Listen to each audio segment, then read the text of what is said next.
कि मेरे बच्चे के साथ मेरा गलत कुछ चीज़ें है। Hey guys, welcome and welcome back to my channel। आज जो डिस्कशन है ये थोड़ी अनकंफर्टेबल डिस्कशन है, क्योंकि जो आज पॉडकास्ट में मिसिंग था शायद वही सबसे इम्पोर्टेंट क्वेश्चन थे। अगर आप नहीं जानते मैं किस पॉडकास्ट के बारे में बात कर रही हूँ, तो मैं सायरा सत्तानी के रीसेंट पॉडकास्ट के बारे में बात की। आई एम सॉरी, पॉडकास्ट नहीं, प्री प्लान इंटरव्यू। अब आप पूछोगे कि वो प्री प्लान इंटरव्यू क्यों था। बिकॉज प्री प्लान इंटरव्यू इसीलिए मैं बोल रही हूँ क्योंकि जो क्वेश्चंस ऑडियंस जानना चाहती थी वो क्वेश्चंस तो पूछे ही नहीं गए। इसका मतलब ये ऑलरेडी प्लान था। उसमें पॉडकास्ट में तो कोई भी क्वेश्चन पूछ लेता है इंसान, पर प्री प्लान इंटरव्यू में तो वही पूछा जाता है जो आप ऑलरेडी पहले से आपस में शायद डिस्कस करके बैठे हो। तो रिसेंटली सायरा सत्तानी एक पॉडकास्ट में अपीयर हुई जहां उन्होंने अपनी लाइफ जर्नी, स्ट्रगल और सोशल मीडिया एक्सपीरियंस के बारे में बात की। और देखने में तो ये एक नॉर्मल इंटरव्यू था, लेकिन जैसे जैसे पॉडकास्ट आगे बढ़ता गया एक चीज़ बार बार जो है नोटिस हुई। काफ़ी क्वेश्चंस जो थे ना वो सेलेक्टिव थे। अब हो सकता है कि पॉडकास्ट से पहले ही टॉपिक डिस्कस हुए हो या डिसाइड हुए हो सकता है कुछ क्वेश्चंस इंटेंशनली अवॉइड किए गए हो, और ऑनेस्टली ये भी पॉसिबल है कि सायरा ने खुद ही टॉपिक्स पर बात करने से मना किया हो। लेकिन फिर कंप्लीट लाइफ जर्नी का क्लेम थोड़ा इनकम्प्लीट नहीं लगता? बिकॉज ऑडियंस को सिर्फ स्ट्रगल स्टोरी नहीं चाहिए, ऑडियंस को क्लैरिटी चाहिए। पॉडकास्ट में अगर लाइफ टाइमलाइन को लेकर कुछ स्टेटमेंट ऐसे हैं जिन पर सोशल मीडिया यूज़र ने कैलकुलेशन स्टार्ट कर दी। अगर कोई कहता है कि वो किसी जगह पर लगभग 50 साल से रह रहा है और साथ में आप अपनी एज बताते हो 52 ईयर्स, तो ऑब्वियसली लोग कैलकुलेट करेंगे। भाई इंटरनेट कैलकुलेटर फ्री है। लेकिन यहाँ एक इम्पॉर्टेंट पॉइंट है, इस कैलकुलेशन से किसी को ऑटोमेटिकली ऐसा झूठा तो नहीं कहा जा सकता है स्टेटमेंट का जो है कॉन्टेक्स्ट अलग हो सकता है टाइमलाइन कैजुअली एक्सप्लेन हुई हो। लेकिन अगर आप पॉडकास्ट में अपनी लाइफ की स्टोरी डिटेल में बता रहे हो तो ये एक परफेक्ट अपॉर्चुनिटी थी कि डेट्स और टाइमलाइन को जो है क्लियर कर देते। मैं यहाँ इतने साल से हूँ, मेरी शादी इतने साल की एज में हुई, मुंबई में इतने साल पहले आई, बस ऐसा बोल दिए होते, कन्फ्यूजन ख़त्म। लेकिन जब टाइमलाइन क्लियर नहीं होती तो ऑडियंस अपनी कैलकुलेशन खुद करने लगती है और फिर कमेंट सेक्शन में क्वेश्चंस आने ही आने हैं। अब आते हैं रिएक्शन चैनल्स पर। सायरा ने अपने ऊपर बने रिएक्शन वीडियोस का भी मेंशन किया, लेकिन यहाँ एक बेसिक डिफरेंस समझना ज़रूरी है। रिएक्शन चैनल का क्रिएटर ये कहेगा मुझे सायरा से पर्सनल प्रॉब्लम नहीं है, मैं उनके कंटेंट और स्टेटमेंट पर रिएक्ट करती हूँ, और सायरा का पर्सपेक्टिव हो सकता है मेरे ऊपर अननेसेसरीली वीडियो बनाई गई। दोनों साइड अलग है। हम रिएक्शन चैनल्स और भी दूसरे रिएक्शन चैनल्स है वो कंटेंट को जज करते हैं, इंसान को नहीं। एंड सायरा को ऐसा लगा कि एज अ पर्सन उसे जज किया जा रहा है। दोनों साइड अलग है, दोनों का अलग अलग पर्सपेक्टिव है। लेकिन अगर पॉडकास्ट में ये टॉपिक उठाया ही गया था तो इंटरव्यूअर को एक सिंपल सा सवाल पूछना चाहिए था, एग्जैक्टली किस रिएक्शन से आपको प्रॉब्लम थी। नाम नहीं लेना तो नाम मत लो, लेकिन एग्जाम्पल तो दो, जैसे कोई एक वीडियो, कोई एक स्टेटमेंट या कोई बात अनफेयर या बुरी लगी हो। क्योंकि सिर्फ मेरे ऊपर बहुत ही रिएक्शन वीडियो बनी बोलने से ऑडियंस को एक्चुअल स्टोरी कैसे समझेगी। रिएक्शंस तो बहुत सी चीज़ों पे बनाते हैं, अच्छा रिएक्शन वीडियो भी बनाते हैं, बुरा रिएक्शन वीडियो भी बनाते हैं। कभी कभार कुछ ऐसी बातें भी बोल देते हैं कि वो सामने वाले को हिट कर जाए। तो आप ऐसे कौन से स्टेटमेंट या कोई एक पर्टिकुलर वीडियो की बात कर रहे थे जो आपको अनफेयर लगी, ये आपको क्लियर करना चाहिए था। और एक और टॉपिक जिसके अराउंड सोशल मीडिया पर सबसे ज़्यादा डिस्कशन हुआ है, सायरा और उनके बेटे का रिलेशनशिप। इस पॉइंट पर मैं एक चीज़ बिल्कुल क्लियर करना चाहती हूँ, माँ और बेटे का प्यार क्वेश्चनेबल नहीं होता। माँ अपने बेटे को जो है बेटे के सबसे क्लोज हो सकती है, उसका ख्याल रख सकती है, उसके साथ टाइम स्पेंड कर सकती है, और पब्लिक को किसी मदर सन बॉन्ड पर ऑटोमेटिकली कैरेक्टर जजमेंट नहीं करना चाहिए। पर जब पब्लिक फिगर खुद सोशल मीडिया पर कुछ ऐसे जेस्चर या स्टेटमेंट पोस्ट करता है तो ऑडियंस को अनयूजुअल लगने लगता है, तो क्वेश्चंस नेचुरली आते हैं, और उन क्वेश्चंस का जवाब देना अलग बात है। किसी रिलेशनशिप पर सीरियस एलिगेशन लगाना अलग है, दोनों को मिक्स नहीं करना चाहिए। सबसे पहले वायरल हुआ वो क्लिप जहां सायरा ने अपने बेटे को लिप टू लिप किस किया था। उस क्लिप को लेकर सोशल मीडिया पर बहुत डिस्कशन हुआ। कुछ लोगों ने इसे नॉर्मल माँ बेटे का अफेक्शन माना, तो कुछ लोग अनकंफर्टेबल हुए, और कुछ लोगों ने तो रिलीजियस प्रोस्पेक्टिव से भी क्वेश्चंस रेज किए।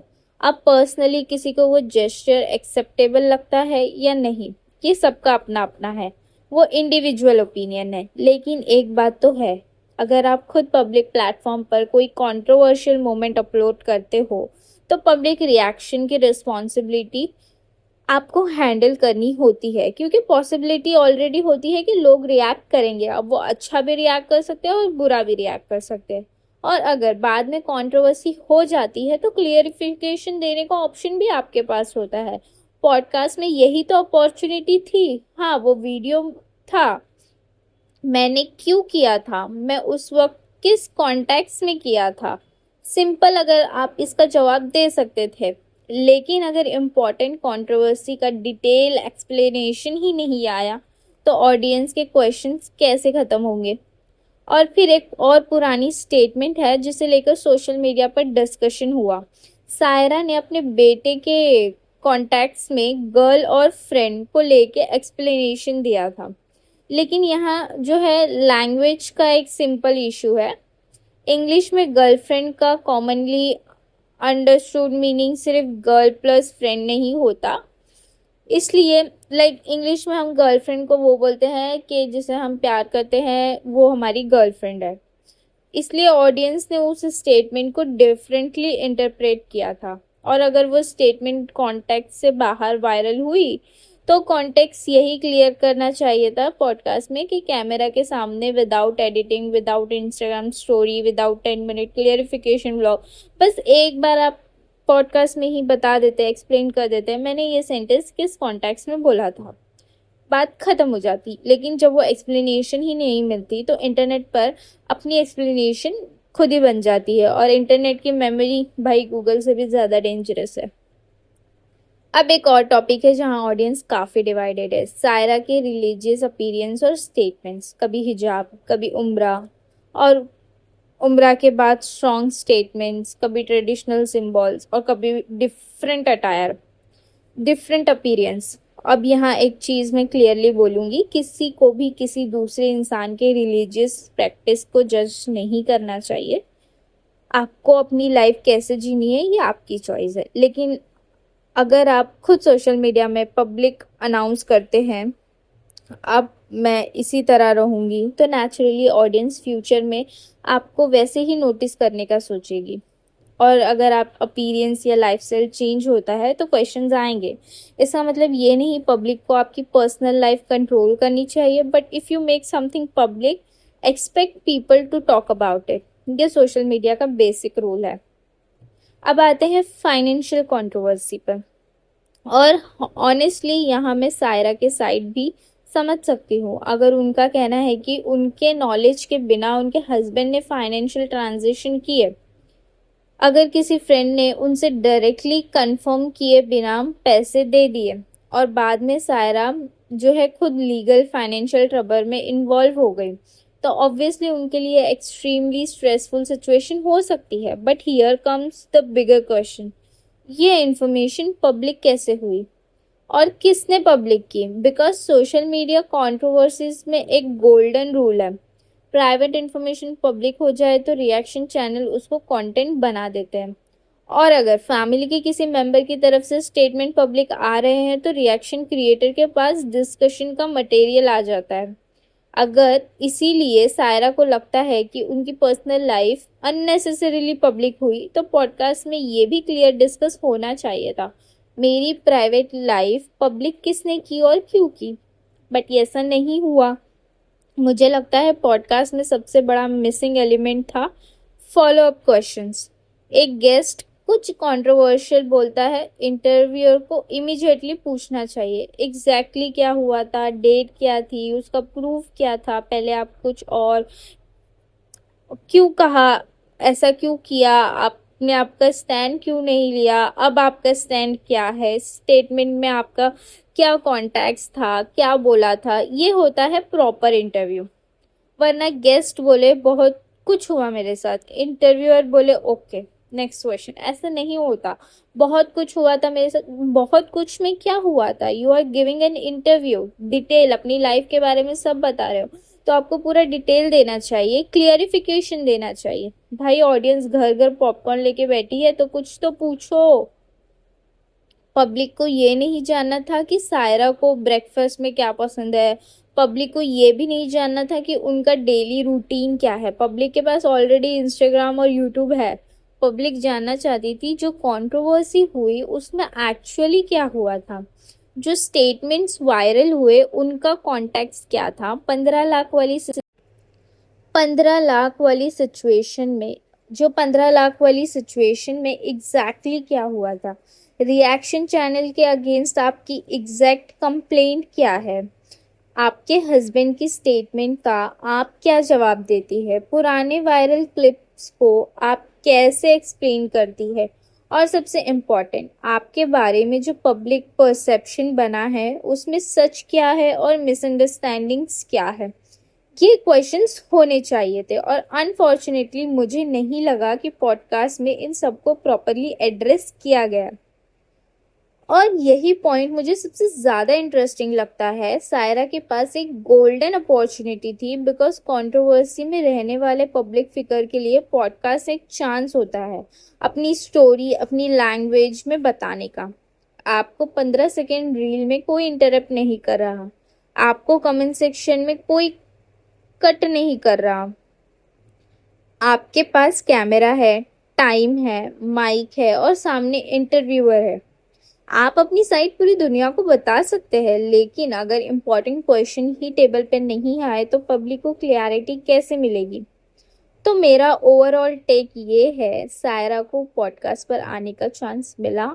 ऑडियंस को लगा कि अब फाइनली कुछ अनआंसर्ड क्वेश्चंस के आंसर मिलेंगे, लेकिन पॉडकास्ट के बाद भी क्वेश्चंस ख़त्म नहीं हुए, बिकॉज एक्चुअली कुछ लोगों के लिए क्वेश्चंस और बढ़ गए।